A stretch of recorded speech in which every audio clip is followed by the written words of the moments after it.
तो जनरली एक fresh Ubuntu या fresh Unix Linux system installation के बाद ना एक पिक्चर मैं बना देता हूँ। यहाँ पे आ जाएगा सिस्टम एडमिनिस्ट्रेटर। वैसे तो एडमिनिस्ट्रेटर रन एज एडमिनिस्ट्रेटर आपने विंडोज में भी देखा होगा, तो सेम ही है सिस्टम एडमिनिस्ट्रेटर। फिर सिस्टम एडमिनिस्ट्रेटर डिसाइड करता है कि कौन से ग्रुप में कौन से यूजर को डालना है। लेट सपोज सिस्टम एडमिनिस्ट्रेटर ने ग्रुप 1 बनाया, ग्रुप 2 बनाया और ग्रुप 3 बनाया। ग्रुप 1 में सिस्टम एडमिनिस्ट्रेटर ने यूजर 1 को डाल दिया, यूजर 2 को डाल दिया। ग्रुप 2 में सिस्टम एडमिनिस्ट्रेटर ने यूजर 3 को डाल दिया, यूजर 4 को डाल दिया।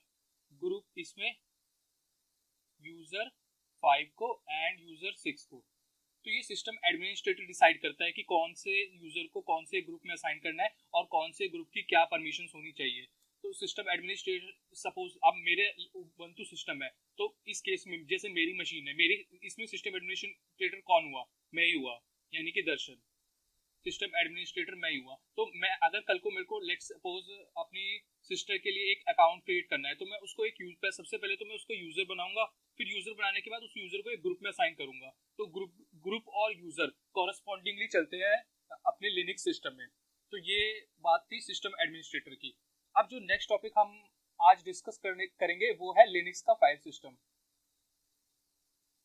इससे काफी सारे डाउट्स क्लियर हो जाएंगे जो अभी तक रह गए हैं। लिनक्स का फाइल सिस्टम, हाँ, तो लिनक्स के फाइल सिस्टम के बारे में डिस्कस करते हैं। लिनक्स की फाइल सिस्टम में सबसे टॉप पे हायरार्किकल स्ट्रक्चर होता है। सबसे टॉप पे ये स्लैश आता है, स्लैश, इसको हम रूट भी बोलते हैं और स्लैश भी बोलते हैं। फिर स्लैश के नीचे ट्री लाइक स्ट्रक्चर है, जैसे हमने उसमें देखा होगा एमरी ट्री एल्गोरिथम्स में। एल्गोरिथम्स तो चलो अभी पढ़ा नहीं, सॉरी। स्लैश टॉप पे आ गया, तो यहाँ पे सबसे पहले आता है अपना ईटीसी। ये एक, इसको मानना है एक डायरेक्टरी है, ये एक, it is a directory, parent directory. और फिर जो इसके अंदर है वो है सब डायरेक्टरी। जैसा कि मैंने पहले बताया था, लिनक्स में एवरीथिंग इज अ फाइल। अभी आज थोड़ा बहुत क्लियर हो जाएगा कि मैं ऐसा क्यों कहता हूँ हमेशा in Linux everything is a file. Etc, etc के बाद यहाँ पे होता है लिब लिब, फिर होता है होम, फिर होता है अपना proc proc, फिर अपना एस बाइनरी, और क्या होता है अपना tmp,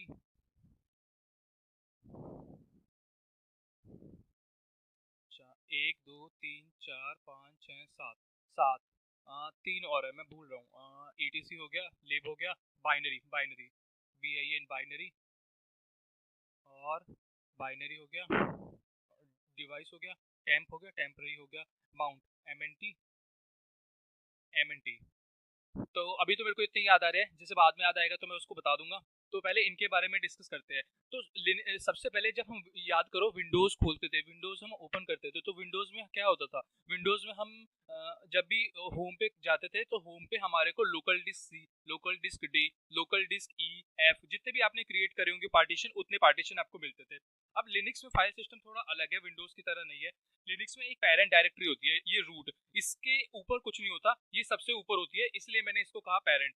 इसके ऊपर कोई डायरेक्टरी एग्जिस्ट नहीं करती। इसके नीचे जो भी एग्जिस्ट करेगा इसके नीचे ही करेगा, इसके ऊपर कुछ नहीं एग्जिस्ट करेगा। देयरफॉर लिनक्स में जो भी पाथ स्टार्ट होगा वो इससे स्लैश से होता है। ये पेरेंट डायरेक्टरी है। लेट सपोज होम है, होम स्लैश दर्शन। तो अभी ये कौन सी डायरेक्टरी की बात हुई है? ये डायरेक्टरी हो रही है रूट के अंदर, पहले वाला slash stand for root, root के अंदर सब डायरेक्टरी होम, उसके अंदर डायरेक्टरी दर्शन, होम के अंदर लेट सपोज दर्शन इधर है, ये एक डायरेक्टरी एग्जिस्ट करती है, और एक और एग्जिस्ट करती है लेट सपोज संजीव। अब एक एक करके डिस्कस करते हैं कि इन सब डायरेक्टरीज का मीनिंग क्या होता है, इनमें क्या होता है। जैसे कि मैंने बोला था लिनक्स में एवरीथिंग इज अ फाइल, तो क्या हम ls जो कमांड लिखते हैं ये भी एक फाइल है? ऑफ कोर्स ये भी एक फाइल है, ls। अब ls का जो वो पड़ा है, वो पड़ा है बाइनरी में जाके। जब आप बाइनरी डायरेक्टरी के अंदर जाके देखोगे वहाँ पे एक ls नाम से फाइल होगी और उस ls वो बाइनरी फाइल होगी। वो बाइनरी फाइल का कंटेंट हम कैट करके देख सकते हैं। Cat is a short term for concatenate. तो कुछ भी किसी भी फाइल का आपको कंटेंट देखना है तो you will type a command cat, फिर उसके आगे फाइल नेम। तो ये सारी जो कमांड्स हम यूज कर रहे हैं ये इनकी बाइनरी फाइल्स इस सब डायरेक्टरी के अंदर एग्जिस्ट करती हैं। हम कैट करके देख सकते हैं कैट ls, और we can use first ls to see the contents of this directory and then we can use cat ls to see the content of this file। तो ls यूज होता है directory का content देखने के लिए, cat use होता है file का कंटेंट देखने के लिए। यहाँ पे कंफ्यूजन नहीं रखनी कोई। तो etc अब स्टार्टिंग से चलते हैं। etc में क्या होता है? etc में होता है अपने सिस्टम की कॉन्फ़िगरेशन फाइल्स। जैसे वहाँ लोकल डिस्क सी होती थी तो सिस्टम की कॉन्फ़िगरेशन फाइल्स होती है। लिब में लाइब्रेरी फंक्शन के कॉरेस्पॉन्डिंग जो फाइल होती है सिस्टम को चाहिए होती है वो होती है। होम को मैं अभी 2 मिनट के बाद बताता हूँ। सिस्टम की जो प्रोसेसेस चल रहे होते हैं, कर्नल जैसे बैकएंड में बहुत सारे प्रोसेसेस चला के रखता है, तो PROC it is short for processes. तो प्रोसेसेस रिलेटेड फाइल्स इसके अंदर एग्जिस्ट करती है। यहाँ पे सिस्टम की बाइनरी फाइल्स, अगर ये फोल्डर आपके उबंटू या लिनक्स इंस्टॉलेशन में एग्जिस्ट नहीं करता तो इसकी फाइल्स etc के अंदर जाएंगी, क्योंकि इसमें भी सिस्टम की फाइल्स आती है। इसमें सिस्टम की बाइनरी फाइल्स, इसमें टेम्पररी फाइल्स जो हमको स्टोर करनी है, टेम्पररी जिनको हमको बाद में डिस्कार्ड कर देना है आफ्टर अ फ्रेश रीस्टार्ट, तो वो वाली फाइल्स एग्जिस्ट करती है। डिव, इसमें डिवाइस रिलेटेड फाइल्स एग्जिस्ट करती है। Dev, it is short for devices. तो डिवाइसेस रिलेटेड फाइल्स कौन सी? जैसे कि मैंने बताया था लिनक्स में एवरीथिंग इज अ फाइल। तो क्या जो हार्ड डिस्क है वो भी फाइल है? हाँ, हार्ड डिस्क के कॉरेस्पॉन्डिंग एक फाइल क्रिएट होती है जो इस सब डायरेक्टरी के अंदर एग्जिस्ट करेगी डेव के अंदर। सिमिलरली जितने भी हार्डवेयर अटैच्ड है, वाईफाई का कार्ड और कोई हार्डवेयर जैसे रैम, तो उनकी कॉरेस्पॉन्डिंग सारी जो डिवाइस रिलेटेड फाइल है वो इस सब डायरेक्टरी के अंदर एग्जिस्ट करेगी। बिन, इसमें बाइनरी फाइल्स अभी भी मैंने बता दिया, ls हो गया, pwd प्रेजेंट वर्किंग डायरेक्टरी, जितनी भी कमांड्स है उनकी जो बाइनरी फाइल्स है वो यहाँ पे एग्जिस्ट करती है। mnt, अगर लेट सपोज आपने पेन ड्राइव एग्जिस्ट करी तो विंडोज में आप देखते होंगे जब आपने पेन ड्राइव अटैच करी अपने सिस्टम में तो ऑटोमेटिकली एक उसका वो बना जाता है लोकल डिस्क डी जैसा साइन। तो सिमिलरली अब यहाँ पे अलग होता है, यहाँ पे पहले हमें माउंट करना पड़ता है। माउंट क्या होता है चिंता नहीं करनी, हम थोड़े दिन बाद डिस्कस करेंगे, अभी इतनी उसमें नहीं करेंगे, लेकिन उससे रिलेटेड फाइल्स यहाँ पे एग्जिस्ट करती है। तो अब पहले चेक करते हैं जो मैंने ये अब तक बोला क्या ये मैंने सही बोला। अब जाके ये चेक करते हैं। ये मैंने क्लियर कर दिया। अब हम यहाँ पे आ गए तो अब मैं जाता हूँ रूट में। यहाँ पे मैंने cd stand for change directory. मेरे को डायरेक्टरी चेंज करनी है तो मैं यूज करूंगा कमांड cd और उसके आगे मैं जिस डायरेक्टरी में जाना चाहता हूँ उस डायरेक्टरी का नाम दे दूंगा। तो अब मैंने कहा था रूट पेरेंट डायरेक्टरी है, यहाँ पे ये पेरेंट डायरेक्टरी है रूट, तो इस डायरेक्टरी में मैं जाना चाहता हूँ। मैंने एंटर दबा दिया तो अब आप यहाँ पे देखो ये साइन चेंज हो गया, ये वाला, यहाँ पे ये पहले ये टिल्डे का साइन था, अभी स्लैश आ गया। तो अब अगर मैं pwd करूंगा प्रेजेंट वर्किंग डायरेक्टरी, तो ये देखो रूट दिखा रहा है, बस कुछ नहीं दिखा रहा है इसके अलावा। अब मेरे को चेक करना है इस डायरेक्टरी के अंदर कंटेंट्स क्या क्या पड़ा है। इस डायरेक्टरी के अंदर देखो जैसे binary files, bin stands for binary files मैंने बताया था, ठीक है। और हम देखते हैं डिवाइस रिलेटेड फाइल्स यहाँ पे आ गई। होम मैंने बताया था, अच्छा मैंने यहाँ पे होम छोड़ दिया था। होम क्या होता है? होम में हम अपना सामान रखते हैं। जो यूजर है, लेट सपोज दर्शन यूजर है, तो दर्शन के यूजर होम के इनसाइड एक डायरेक्टरी प्रेजेंट है और जो भी दर्शन अपना आगे करना चाहता है, डाउनलोड्स वगैरह, डॉक्यूमेंट्स वगैरह, वो सारी फोल्डर्स या फाइल्स यहाँ पे रिजाइड करेगी, सब डायरेक्टरीज इसके अंदर। सिमिलरली संजीव को अलग डॉक्यूमेंट डाउनलोड्स होगा, अलग डॉक्यूमेंट्स और डाउनलोड्स होगा। तो ये होम इसलिए है। तो होम हमने देख लिया, ठीक है। lib32 अभी हमारे काम करनी है। मीडिया रिलेटेड, मीडिया में अगेन मीडिया और एमएनटी का पर्पस सेम है। मीडिया में डीवीडी रोम से अटैच रहिए कि डीवीडी रोम बाउंड करना है। और फिर ओपीटी अभी स्किप करते हैं। रूट में रूट है, रूट की कॉरेस्पॉन्डिंग फाइल होती है। सिस्टम की बाइनरी फाइल्स एसबिन जो यहाँ पे मैंने बताई थी, ये एसबिन। फिर एसआरबी इग्नोर करते हैं, सिस इग्नोर करते हैं, यूजर इग्नोर करते हैं। बूट में बूट रिलेटेड फाइल्स होती है, अभी इग्नोर करते हैं इनके लिए। डीबी फिर से डाटाबेस के कॉरेस्पॉन्डिंग ईटीसी आ गया। ये ईटीसी मैंने अभी भी बताया था, यहाँ पे ईटीसी जहाँ पे सिस्टम की कॉन्फ़िगरेशन फाइल्स पड़ी होंगी। लिब मैंने बताया था, लिब में क्या होता है? लाइब्रेरी कॉरेस्पॉन्डिंग, जो लाइब्रेरी रिलेटेड फंक्शंस है उनके कॉरेस्पॉन्डिंग फाइल पड़ी होगी, जो फंक्शंस हम यूज करते हैं इसके अंदर, कमांड्स के अंदर। lib64 ये एमएनटी इसको इग्नोर करते हैं, जिनके बारे में अभी हमें फ्रेश, ये सब फ्रेश इंस्टॉलेशन में नहीं आते। फ्रेश अभी ये मेरे को काफी टाइम हो गया सिस्टम मेरे को काफ़ी टाइम हो गया सिस्टम को यूज़ कर रहे हो इसलिए ये आ गए, लेकिन फ्रेश इंस्टॉलेशन में आपको ये नहीं मिलेंगे। फिर एमएनटी मैंने बताया था, कोई भी चीज़ मैंने अगर यूएसबी अटैच कर दी तो उसके कॉरस्पॉन्डिंग जो फाइल जनरेट होगी एमएनटी के इनसाइड होगी। Process related by files exist here, ठीक है। रन हटा देते हैं, स्नैप हटा देते हैं। स्नैप एक सॉफ्टवेयर टूल है जो कोई भी एप्लीकेशन इंस्टॉलेशन करने में हेल्प करता है, ये भी फ्रेश इंस्टॉलेशन के बाद नहीं मिलेगा। टेम्प, फिर यहाँ पे टेम्पररी फाइल रिजाइड करने के लिए हम कर सकते हैं, ये स्किप करते हैं। तो ये हमने देखा है कुछ जो फ्रेश इंस्टॉलेशन के बाद जो स्ट्रक्चर होता है वो ये होता है। अब आगे हम चलते हैं, लेट सपोज होम के अंदर जाते हैं, सीडी होम, फिर एलएस करते हैं। अब होम के अंदर जाने के बाद जब मैं होम डायरेक्टरी के अंदर गया, होम डायरेक्टरी के अंदर एक ही फोल्डर एग्जिस्ट करता है क्योंकि मेरे सिस्टम में एक ही यूजर है दर्शन। कल को अगर मैं संजीव नाम से अगर यूजर बनाता हूँ तो यहाँ पे दर्शन की डायरेक्टरी एक मिलती और संजीव की मिलती स्पेसेस के बाद।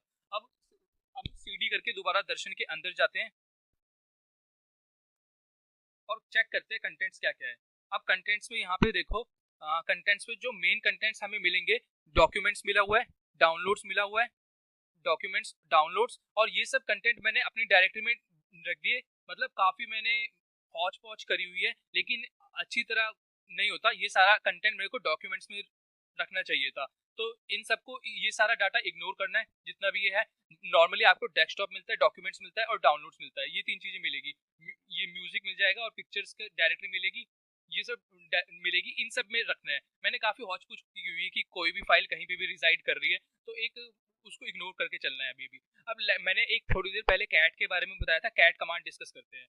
तो कोई भी फाइल उठा लेते हैं, उसका उसका डाटा हम देखने की यहाँ कोशिश करते हैं। stats.txt उठा लेते हैं। अब ये एक फाइल है कैट, इसको हम स्टैट, मैंने टैब दबाया ऑटो कंप्लीशन के लिए और एंटर किया, तो यहाँ पे एक ये stats.txt है, यहाँ कैटेगरी पर ये काउंट पर है, परसेंट पर है। तो मेरे को इस फाइल का कंटेंट अंदर से, इस फाइल में ये कंटेंट रिजाइड करता है, वो इन्फॉर्मेशन मेरे को कैट कमांड ने दे दी। अभी मैंने एक चीज बताई थी, अगर मेरे को ये जो कमांड है ये भी फाइल है, because in Linux everything is a file. तो अब मैं बाइनरी में जाता हूँ। बाइनरी कहाँ पे है? बाइनरी है रूट के अंदर। तो मैंने रूट का साइन बनाया। ये जो first one stands for a directory, but इसके आगे जितने भी आते हैं स्लैशेस वो स्टैंड करते हैं पाथ के लिए, वो उनका मतलब कोई डायरेक्टरी नहीं है। तो रूट के अंदर हम जाते हैं बाइनरी में, बिन मैंने दबा के टैब दबाया और एंटर आ गए। अब मैं ये एलएस करता हूँ, उसका कंटेंट चेक करता हूँ। एलएस, बहुत सारी फाइलें पड़ी है, बहुत सारी फाइलें, देखो बहुत सारी फाइलें हैं, ठीक है। अब मेरे को यहाँ चेक करना है कि एलएस के कॉरेस्पॉन्डिंग कोई फाइल है कि नहीं है। तो एलएस मैंने दबाया और फिर मैंने GREP, ग्लोबल रेगुलर एक्सप्रेशन, जो इस GREP stands for global regular expression, ये क्या करता है कि आपका कोई भी कीवर्ड अगर आपको सर्च करना है, ठीक है, तो उसको ये सर्च करेगा। अब मैं जानना चाहता हूँ ये फाइल है कि नहीं है। तो पहले ये समझते हैं, ये पाइप, एक ये पाइप होता है लिनक्स में पाइप क्या करता है, पाइप के लेफ्ट हैंड साइड में जो कमांड है, इसका जो आउटपुट निकल के आएगा वो पाइप के राइट हैंड साइड में जो आप कमांड लिख रहे हो वो उसका इनपुट बन जाएगा, यानी एलएस का आउटपुट जी ग्रेप का इनपुट बन जाएगा। फिर मैं ग्रेप का ये इनपुट, अब एलएस का आउटपुट क्या है, अभी हमने देखा ये सारी फाइलें एलएस का आउटपुट है। अब मेरे को इनमें सर्च करना है क्या इनमें कोई एलएस नाम से फाइल एग्जिस्ट करती है। तो मैंने ग्रेप एलएस लिख दिया, एंटर मारा, तो इसने बहुत सारी फाइलें दिखा दी मेरे को। ये देखो, ये रही एलएस नाम की फाइल, ये रही। अब मेरे को इस फाइल का कंटेंट चेक करना है, तो अब डायरेक्टरी का कंटेंट चेक करना है तो एलएस कमांड, अब फाइल का कंटेंट चेक करना है तो कैट कमांड। कैट कमांड में टाइप करूंगा कैट एलएस। अब ये देखो, ये जो डाटा है, ये मतलब जो लैंग्वेज लिखी हुई है अब मेरी तो समझ में आ नहीं रही, ठीक है। मेरी क्या आपको भी समझ में नहीं आएगी क्योंकि ये बाइनरी फाइल है। बाइनरी फाइल डायरेक्ट हार्डवेयर से टॉक करती है, हार्डवेयर, अब इसको हार्डवेयर समझ लेगा हमारा। तो ये बाइनरी फाइल है डायरेक्टली, तो ये हम डायरेक्टली हार्डवेयर समझेगा। इसलिए कोशिश करना कि बिन के अंदर कभी छेड़खानी नहीं करनी कि कोई फाइल को रिमूव कर दिया, कोई फाइल को वो कर दिया, क्योंकि ये बाइनरी फाइल्स होती है, ठीक है। अब वापस आ जाते हैं हम अपनी होम डायरेक्टरी में, स्लैश होम, जहाँ पे मेरा वो है दर्शन, यहाँ पे मेरा एलएस मैंने चेक किया कंटेंट के लिए, तो ये थे इसके सारे कंटेंट, ये इसके सारे कंटेंट थे। अब मैंने कैट करके दिखा दिया, कैट कमांड जो होती है। अब एक कमांड होती है कॉपी और पेस्ट। लेट सपोज मुझे कॉपी कमांड यूज करनी है, मेरे को stats.txt का कंटेंट किसी और फाइल में ट्रांसफर करना है। लेट्स से मैं cp stands for copy here, stats.txt। अब मैं एक नई फाइल बनाना चाहता हूँ, stat2.txt। तो ये अभी अभी यहाँ पे stat2.txt एग्जिस्ट नहीं करती। अब मैंने एंटर करा, फिर मैंने ls करने के लिए चेक किया क्या ये फाइल क्रिएट हुई, तो यहाँ पे आप देखो stat2.txt क्रिएट हो गई। अब मेरे को चेक करना है कि क्या इसमें सेम कंटेंट है जो स्टैट्स में था, तो मैं स्टैट टैब दबाया। अब ये पूछ रहा है, अब ऑटो कंप्लीट करने के लिए मैंने टैब दबाया, अब वो टैब यहाँ पे रुक गया क्योंकि स्टैट प्रीफिक्स से 2 फाइल एग्जिस्ट करती है, तो वो कंफ्यूज है कि आप कौन सी फाइल को एग्जिस्ट करना चाहते हो, तो आपको उसे हिंट देना होगा 2 दबा के। फिर मैंने हिंट दिया, फिर से मैंने टैब दबाया और .txt उसने ऑटो कंप्लीट कर दिया, एंटर। इसमें भी सेम कंटेंट आ गया। तो कॉपी कमांड जो हम यूज करते हैं, कॉपी में आ जाएगा यहाँ पे पहले सोर्स फाइल, फिर आ जाएगा आपका डेस्टिनेशन फाइल। लेट्स सपोज अगर stat2 ऑलरेडी एग्जिस्ट कर रही होती तो stat2 को ये ओवरराइट कर देता। ये कॉपी का वो है, एक कमांड होती है। अब अगर लेट्स सपोज मुझे कोई डायरेक्टरी क्रिएट करनी है, तो mkdir डायरेक्टरी, अब मेरे को डायरेक्टरी क्रिएट करनी है xyz नाम से, तो ये हो गया। अब चेक करते हैं ls करके कि ये डायरेक्टरी क्रिएट हुई या नहीं हुई। xyz ये रही यहाँ पे सबसे लास्ट में है xyz। तो अब